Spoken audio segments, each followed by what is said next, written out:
Hey friend, Roger Christofferson here again with another first listen review. This is one that's was kind of cool. It was kind of on my radar that I was interested in listening to.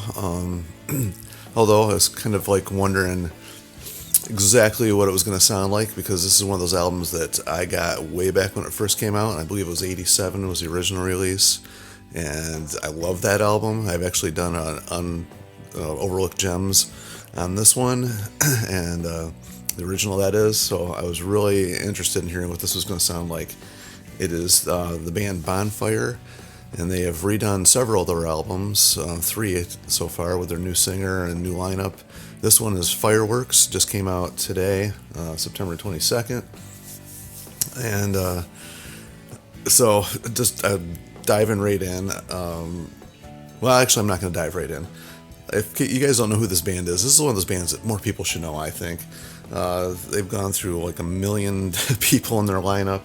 There's actually only one original member in the band, and the funny thing is he wasn't even in the band for a little bit. There's a couple bands before Bonfire. There was one called Cockaman, I probably said that wrong, Charade. The Charade had Michael Borman singing in it, who actually replaced Klaus Lessman, who was their original singer in Bonfire. Hans Ziller, who's the only original member right now, actually was fired from the band, and then Klaus quit. Those two got back together a few years later, somehow got rights to the name Bonfire, and then created their own Bonfire. So the other version, I don't know what happened. They just didn't do anything from that point on, and then Klaus left, quit, whatever. I don't know exactly what happened there. He's gone on to do a few other things, which is unfortunate, because I really thought he was like the voice of Bonfire, and anything he's done since then, in my opinion, hasn't lived up to what the music of Bonfire did for his voice. There's one thing he did, some project he did with Frontiers, which is pretty good, and I can't even think of the name of that one, but that was pretty good. But he's done some other stuff that just was like, eh. And since he's left, Bonfire, the band, has just gone on I'm more than their 5th singer now since then. Actually, Michael Borman came back in for like a short little stint, and they did a few albums with this, was it Reese there? I can't even think of his freaking first name now.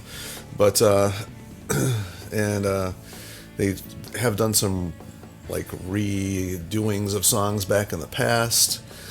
David Reese, that's his name. Jeez, I hate it when that happens. I can't think of the people's names. It's a case of the olds there, I guess. But anyway, I don't even really know why they hired him on, because he's one of those guys that just drifts from band to band to band, so I don't know why they thought he was going to last, which he didn't.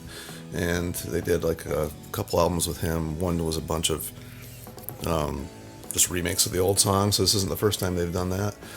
And then they had Alex Stahl as their singer for the last three albums, I think.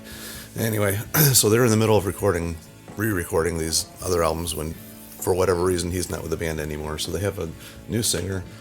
I'm not really sure how you pronounce his name. It's spelled D-Y-A-N. That's all he goes by. Don't know of any other things he's done. He's born in Greece, I guess, and his voice is phenomenal. I will give you that. So anyway, that's where they are now. So they re-recorded these albums, and so when I dug into this, I wasn't really sure what to expect. The thing I noticed right off the bat was Hans's guitar tone is very similar to the original from back in '87, and that is a very processed sound. So I was really wondering about that, if they were going to switch up the sound on his guitar at all. It's a little bit more amp sounding, because it was very processed sound. I mean, it didn't sound like it was going through an amp at all originally. It sounded like direct processed right through an effects right to the board is what the original sound sounded like, and it worked. I mean, it worked on that album. It didn't really have that sound on any of their other albums, but that particular one right there, it did. And so for the first 3 songs or so, it has that sound, and the singer, he stuck very, very close to the original melodies, and he added his own little flair. His voice is a lot higher. It's a lot thicker and deeper than Klaus's, and so at first I was like, ooh, it didn't fit quite so good, and then it kind of blended a little bit better as the songs went on, and he added his own little flair, and I was like, oh, okay, that's kind of cool, adds something to it. Kind of torn as whether I liked the original or this one better. The bass playing in it was a lot more upfront. The drums were a lot more processed. Ken Mary actually played drums on the first album.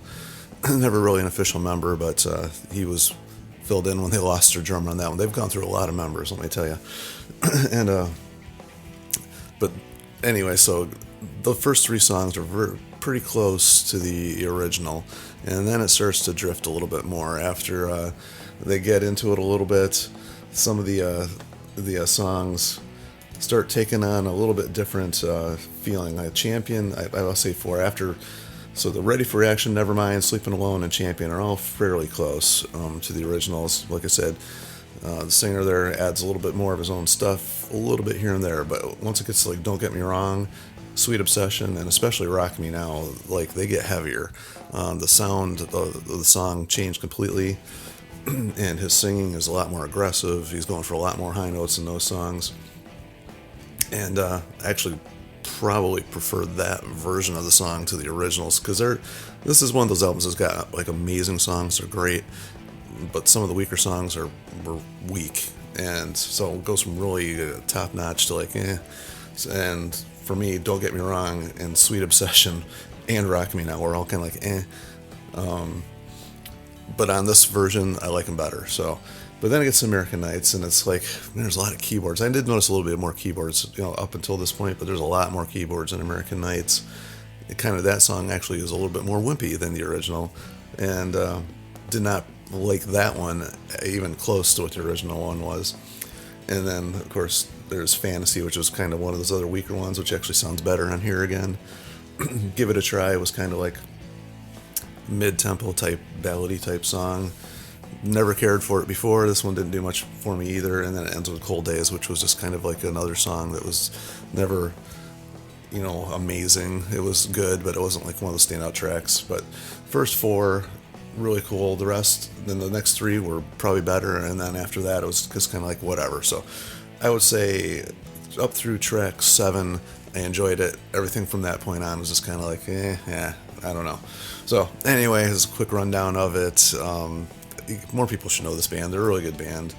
They got a lot of albums, and the first run when they had Klaus singing, they actually had Michael Borman came in there and sang on one in between, but the ones with Klaus singing on it are really good. I really enjoy those albums. They just have a sound of their own. They kind of lost it on this one, but I do like some of the songs, and the singer's kicking butt. The new singer's really, really good. It just doesn't sound like Bonfire anymore is all I'm saying. But anyway, feel free as always to share your thoughts and everything in comments down below. Like, share, subscribe, and all that fun stuff, and we'll see you in the next one. See you.